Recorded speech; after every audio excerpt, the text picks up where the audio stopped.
She's won 5 Grammys, had 10 #1 singles in the US pop charts, and held the record for the most top 10 singles of any recording artist.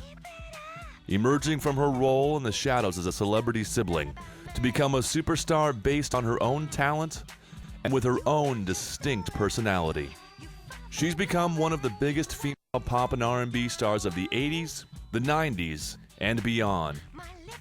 She's been an inspiration to millions around the world, and she's not showing any sign of slowing down.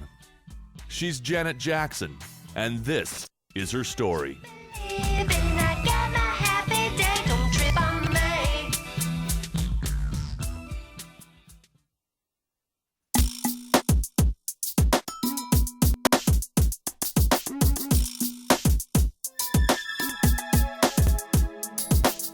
Janet Demita Jo Jackson was born on May 16, 1966 in Gary, Indiana.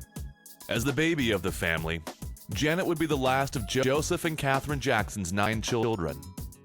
During their earlier years as a family, Janet's father Joseph worked long hours, operating cranes in the Gary, Indiana steel mills. Meanwhile, Janet's mother Catherine worked as a clerk in the local Sears department store. Before starting a family, Joseph had had his own music career, including forming his own R&B group, The Falcons. But their career as a band never evolved past playing local gigs. Janet's brothers had started their informal music education by sneaking off with their father Joe's guitar. When Joe discovered this, he bought them their own instruments.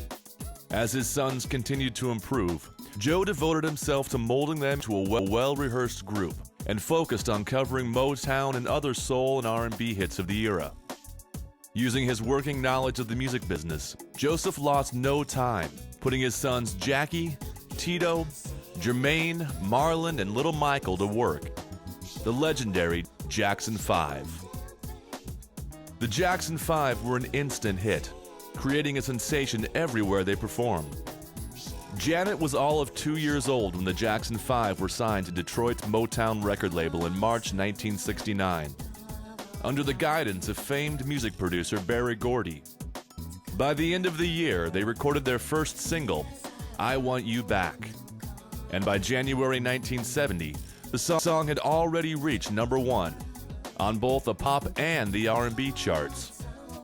By April, their follow-up single, ABC, pushed the Beatles' Let It Be from the top position.